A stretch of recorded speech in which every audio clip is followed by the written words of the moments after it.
Hari ini, Selasa 7 Februari 2023, Nahdlatul Ulama merayakan seabad hari kelahirannya. Lahir sebagai wadah perjuangan, menjadi bagian dalam merebut kemerdekaan Republik Indonesia dari tangan penjajahan Belanda, NU kini menjadi salah satu organisasi Islam terbesar di Indonesia dan dunia. Eksis dan berkontribusi nyata selama 100 tahun dalam perjalanan panjang Republik ini, NU telah teruji sebagai penjaga kedaulatan berbangsa dan bernegara. Sebelum kita mengelaborasi ujian panjang dan menantang apa saja yang pernah dilalui Nahdlatul Ulama, perlu kiranya dikisahkan awal kelahiran Nahdlatul Ulama sebagai bagian dari edukasi bangsa. Jauh sebelum Republik ini berdiri, para pemuda di berbagai daerah masih berjuang sendiri-sendiri, melawan kolonialisme penjajahan Belanda kala itu. Mereka mendirikan organisasi yang sangat kental menonjolkan bersifat kedaerahannya. Sebagaimana kita ketahui dalam pelajaran sejarah di bangku sekolah, ada yang menamakan dirinya Jong Cilebes, Pemuda Betawi, Jong Java, Jong Ambon, Jong Sumatera, dan sebagainya. Di tengah maraknya gerakan pemuda tersebut, yang notabene rentan dipecah belah Belanda, sebuah benih perjuangan dengan tekad persatuan justru muncul dari pondok-pondok pesantren, khususnya di Pulau Jawa. Kiai-kiai mendirikan organisasi pemuda yang bersifat nasionalis. Hal itu dimulai pada tahun 1924 di mana sebuah organisasi kepemudaan bernama Syubban Al-Waan dibentuk. Artinya pemuda tanah air. Dari namanya saja sudah mencerminkan sikap nasionalisme sebagai pemersatu yang tercerai-berai. Dalam perjalanannya, organisasi pemuda itu kemudian bertransformasi dan berganti nama menjadi Ansor Nahdlatul Ulama. Secara harafiah dimaknai atau bertujuan untuk membantu perjuangan para kiai. Hanya saja, kenyataannya kala itu para kiai pun tampaknya belum satu visi misi dalam berjuang. Muncullah seorang tokoh yang di kemudian hari akan menjadi founding father dalam sejarah Nahdlatul Ulama. Tokoh itu bernama Kiai Haji Hasyim Asy'ari. Kesadaran akan perjuangan di kalangan ulama belum optimal itu menggerakkan Kiai Hasyim Asy'ari membentuk sebuah organisasi bernama Nahdlatul Ulama. Dari namanya yang memiliki arti kebangkitan para ulama, sudah jelas tujuan dan arah perjuangan organisasi, yakni mempersatukan para ulama sebagai motor penggerak utama perjuangan melawan penjajah. Tepatnya pada 31 Januari 1926 Nahdlatul Ulama resmi didirikan. Melihat konteks perjuangan saat itu, setidaknya terdapat 3 alasan besar yang melatar belakangi lahirnya Nahdlatul Ulama. Pertama, tentunya motif agama. Kedua, motif mempertahankan paham Ahlu al-Sunnah wal Jamaah. Penciptaan Nahdlatul Ulama tidak dapat dipisahkan dengan ajaran Ahlu Sunnah wal Jamaah, Aswaja, yang dipegang teguh. Ajaran ini bersumber dari Al-Quran, Sunnah, dan Ijma atau keputusan ulama. Adapun motif ketiga, tak lain adalah semangat nasionalisme itu sendiri. Motif nasionalisme timbul karena NU lahir dengan niatan kuat untuk menyatukan para ulama dan tokoh-tokoh agama dalam melawan penjajahan.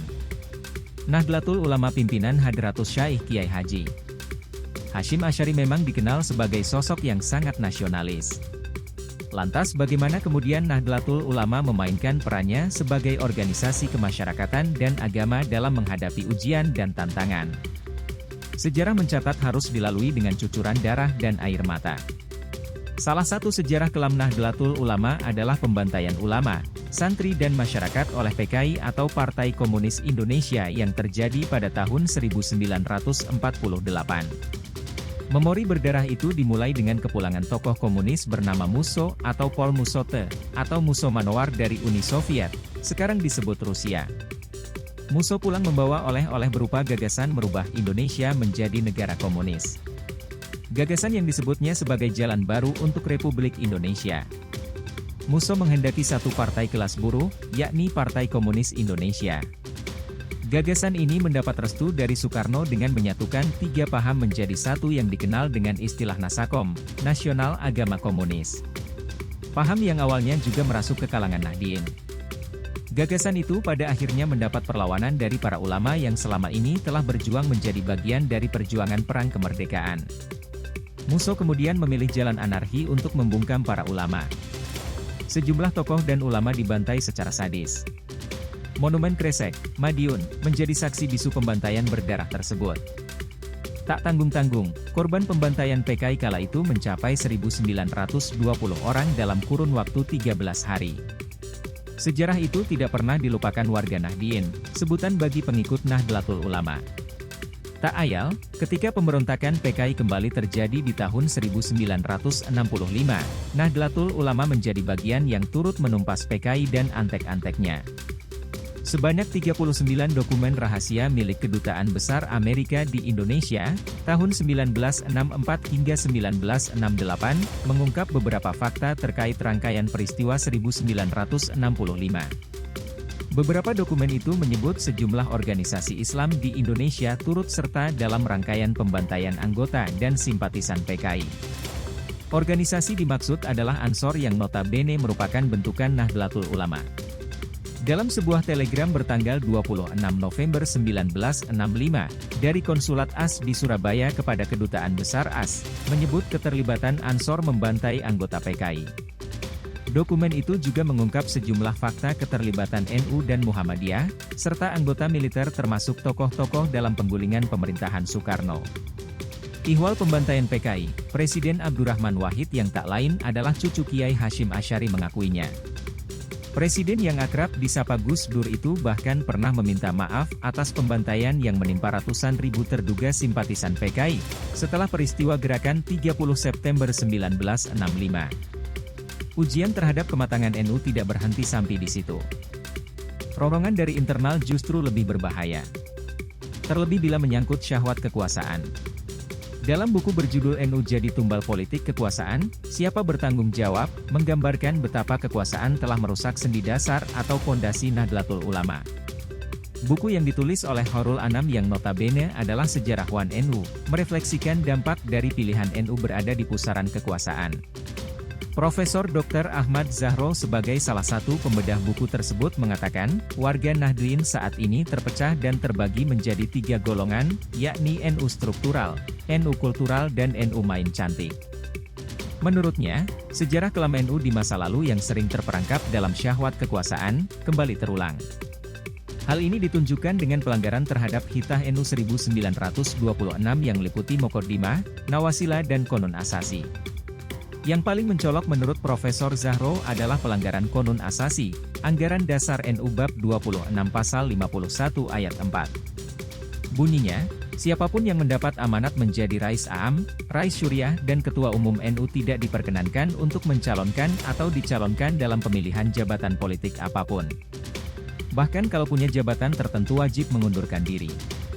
Tanpa bermaksud menyebut dan menunjuk orang, poinnya adalah, telah terjadi penggeseran pondasi dalam memaknai perjuangan. Masih banyak ujian-ujian yang sebenarnya sedang dialami oleh Nahdlatul Ulama.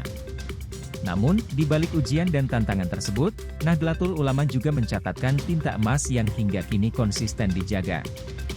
Hal ini menyangkut perannya sebagai penjaga NKRI atau Negara Kesatuan Republik Indonesia.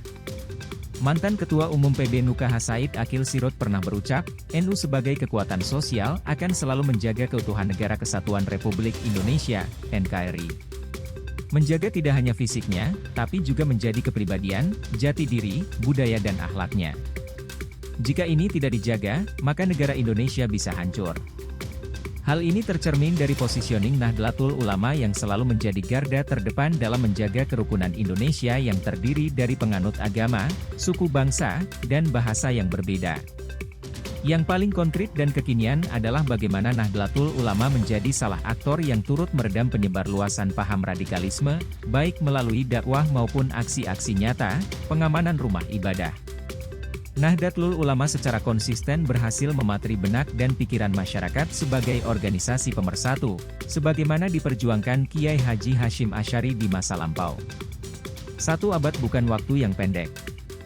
Jatuh bangun adalah dinamika bagi proses pematangan NU yang lebih baik. Jika membagi fase sejarah perjalanan Nahdlatul Ulama dalam kaitannya dengan kehidupan berbangsa dan bernegara, setidaknya terbagi menjadi 4 fase. Pertama, Nahdlatul Ulama sebelum kemerdekaan. Sebelum kemerdekaan, berkembang sebagai organisasi yang disegani oleh penjajah, serta menjadi pilar pengantar lahirnya Negara Kesatuan Republik Indonesia.